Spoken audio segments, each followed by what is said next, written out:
A titanium fan blade inside the Pratt and Whitney F135 engine of an F-35C Lightning II rotates at over 15,000 revolutions per minute. At this velocity, the engineering tolerances between the blade tips and the engine casing are measured in fractions of a millimeter. The engine consumes thousands of cubic feet of air every second, creating a localized intake vacuum powerful enough to pull a grown man off his feet. If a single half-inch steel screw is left resting on the flight deck, that vacuum will lift it. The screw enters the intake at over 400 miles per hour. It strikes the first stage compressor blade. The titanium chips. That microscopic chip breaks off, striking the next row of blades. Within 0.3 of a second, a catastrophic cascade of kinetic energy shreds the internal architecture of a fully functional jet engine. The aircraft shudders violently, flames erupt from the exhaust, and the pilot initiates an emergency abort. In less than a second, a piece of debris worth 5 cents has destroyed a propulsion system worth $20 million and grounded an aircraft worth over 100 million. This is the mechanical reality of foreign object debris. It is the most persistent, pervasive, and expensive threat to naval aviation. And the only defense the United States Navy has against this catastrophic mathematical equation is a line of exhausted 19-year-old sailors staring at the ground. The flight deck of a Nimitz or Ford-class aircraft carrier spans 4.5 acres. It is frequently described as the most dangerous workplace on Earth, a ballet of 30-ton aircraft, high-explosive munitions, and high-pressure steam. But the flight deck is also an industrial factory. Maintenance is performed continuously. Panels are removed, wires are cut, bolts are torqued, grease is applied. Every single maintenance action introduces the potential for debris. A snapped piece of safety wire, a dropped washer, a broken zip tie, or a torn piece of a polyurethane glove can easily become a lethal projectile. The surface of the flight deck itself complicates this problem. It is not smooth asphalt or concrete. It is coated in a material known as non-skid, a heavy epoxy-based compound embedded with abrasive aggregate, typically aluminum oxide. It is engineered to act like heavy grit sandpaper, designed to generate massive friction to prevent aircraft and tractors from sliding off the deck in heavy seas. But this abrasive, rough texture is a natural trap. It strips the soles off combat boots. It catches small pieces of metal.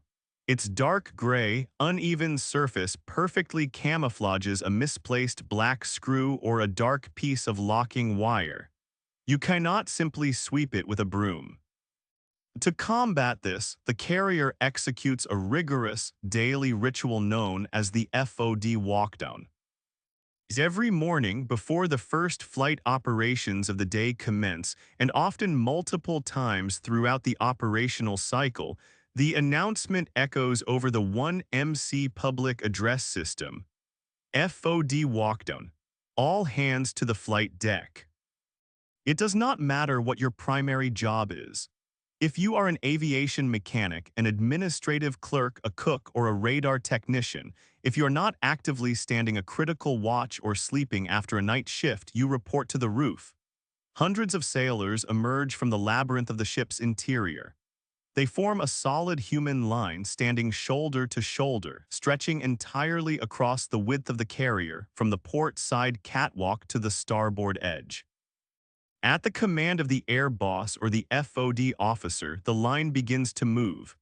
They walk at a slow, synchronized pace, moving from the bow of the ship toward the stern. Every head is bowed. Every eye is locked on the non-skid directly in front of their boots. The sailors carry small canvas pouches attached to their belts, specifically designed to hold whatever they find. The physical act of the walkdown is tedious, but it demands absolute focus.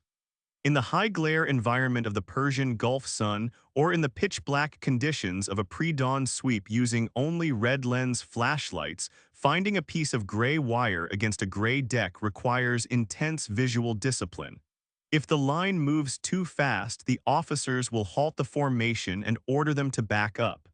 There is no tolerance for rushing. The line moves over the catapult tracks, visually inspecting the narrow channels where the steam shuttles travel. They step over the massive steel arresting gear cables, ensuring nothing is lodged underneath them. They walk through puddles of spilled hydraulic fluid and jet fuel. Every item found is picked up and examined. It is not just about removing the hazard, it is about tracing its origin. If a sailor picks up a specific type of aviation fastener, they hand it to a supervisor. That fastener might mean an aircraft is missing a vital component. The debris is collected, sorted, and analyzed. The ship's maintenance officers treat the collected FOD like forensic evidence. If they find an excess of safety wire near the spot where a specific squadron parks their jets, that squadron will be subjected to an immediate safety audit. But the threat of foreign object debris is not limited to hard metal objects. Jet engines are incredibly robust against specific types of stress, but highly vulnerable to airflow disruption. A soft object such as a cloth rag, a plastic ID badge, or a heavy plastic bag can be equally devastating. If a jet engine ingests a rag, the cloth wraps around the compressor blades. It does not shatter the titanium, but it blocks the intake of air. An engine operating at maximum thrust requires a massive, uninterrupted volume of oxygen. When that airflow is suddenly choked, the fuel-to-air ratio becomes violently unbalanced. This causes a compressor stall. The engine starves of oxygen, the unburnt fuel ignites improperly, and the engine violently backfires, often shooting a massive column of flame out of the front intake and the rear exhaust.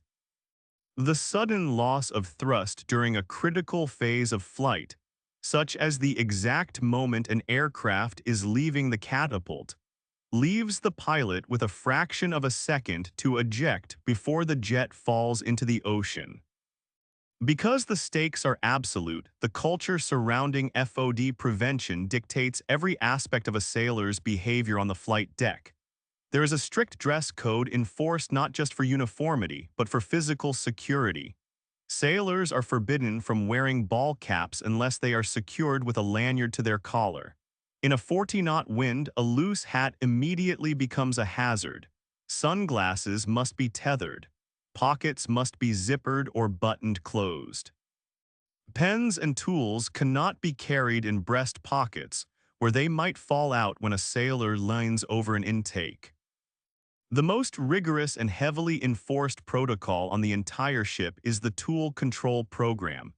Maintaining complex fighter jets requires thousands of tools: wrenches, sockets, screwdrivers, pliers, and specialized calibration equipment. In a civilian garage, a misplaced 10mm socket is an annoyance. On an aircraft carrier, a misplaced 10mm socket is a tactical emergency that will stop a $13 billion warship in its tracks. The Tool Issue Center, or TIC, operates with the security protocols of a bank vault. Every single tool owned by the aviation squadrons is etched with a unique alphanumeric serial number. These tools are stored in highly organized metal toolboxes. Inside the drawers, the tools do not simply rattle around. They are set into custom-cut high-density foam. This is known as shadowing. Every wrench has a specific silhouette cut into the foam. When an aviation mechanic needs to perform maintenance on an F-18, they do not just grab a wrench. They check out an entire shadowed toolbox. The supervisor inspects the box. If there are 50 tools supposed to be in that box, the supervisor verifies that all 50 foam silhouettes are filled. The mechanic signs a legal logbook, taking absolute personal responsibility for that specific inventory. The mechanic takes the toolbox to the flight deck, performs the maintenance, and returns the box. The supervisor opens the drawers. They scan the foam. If a single silhouette is empty, if one small socket or one pair of wire snips is missing, the protocol is triggered immediately. The mechanic must instantly report the missing tool. There is no searching for it quietly to avoid getting in trouble. Concealing a lost tool is a court-martial offense because the assumption is that the tool is currently resting inside the intake of a jet. When a missing tool is reported, the operational tempo of the carrier halts. The air boss is notified. The specific aircraft that the mechanic was working on is immediately grounded. It cannot be moved and its engines cannot be started. A stop-all is called for that specific maintenance zone. The search begins. The mechanic, their entire work center, and their supervisors return to the exact spot on the flight deck where the maintenance was performed. They conduct a localized hands and knees sweep. They use flashlights to look under the tires of the aircraft, inside the landing gear bays, and down the dark tunnels of the jet intakes. They open every panel that was opened during the maintenance procedure. If the tool is not found within the immediate vicinity, the search expands. The entire squadron may be mobilized to search the hangar bay and the flight deck. Flight operations can be delayed. The search will continue until the tool is physically recovered, or until the maintenance officers can definitively prove through exhaustive mechanical teardowns that the tool is not inside the aircraft. Only the commanding officer of the ship or the carrier air wing commander has the authority to sign off on a permanently lost tool and clear the aircraft for flight. The psychological pressure of this system is immense. A young mechanic working a 14-hour shift in the freezing rain of the North Atlantic knows that if they drop a screwdriver and it bounces off the deck and into the ocean, they must report it. They will face a severe reprimand. Their qualifications may be temporarily pulled.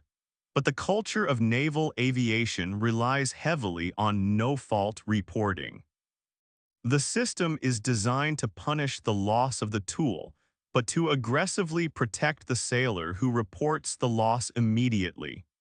The chain of command understands that punishing the reporting of an error will inevitably lead to mechanics hiding their mistakes, and a hidden mistake on an aircraft carrier inevitably leads to a crash. The battle against foreign object debris extends beyond the flight deck. The hangar bay, located one deck below, is the primary maintenance factory of the ship. It spans the length of 3 football fields and is constantly exposed to the elements via the massive aircraft elevators that lower jets from the roof. The hangar bay is filled with spare parts, engine components, and heavy machinery. Because the hangar bay is enclosed, it acts as a wind tunnel. When the massive bay doors are open and the ship is steaming into a 30-knot headwind, the air rushes through the hangar. If debris is left on the deck, the wind will catch it. A plastic sheet or a loose piece of packaging material can be blown upward, carried by the drafting winds directly up the elevator shafts and deposited onto the active flight deck above. Therefore, the hangar bay is subjected to its own rigorous sweeping routines. It is scrubbed, vacuumed, and visually inspected continuously. The Navy also employs mechanical assistance to supplement the human eye. Specialized tractors, often referred to as Moby-Dicks or flight deck sweepers, patrol the non-skid.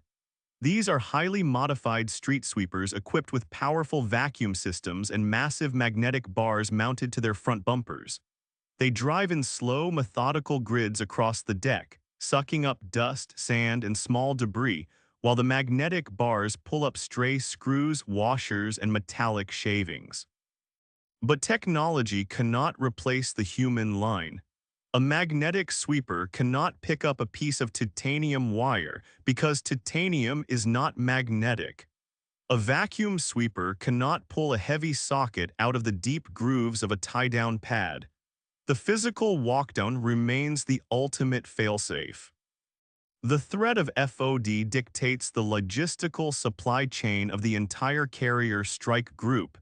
Jet engines are modular, but they are incredibly complex.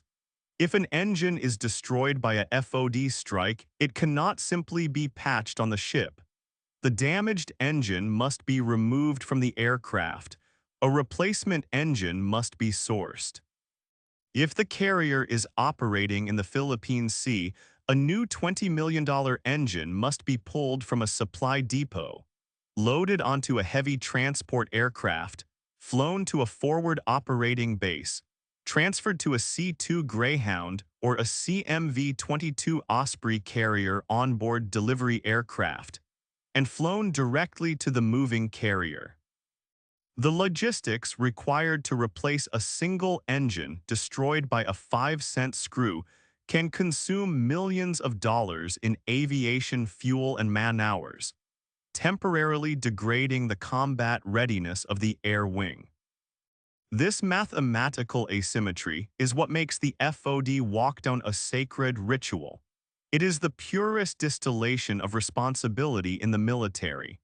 The United States government can engineer the most advanced stealth fighters on the planet. They can develop radar systems that track targets in low Earth orbit.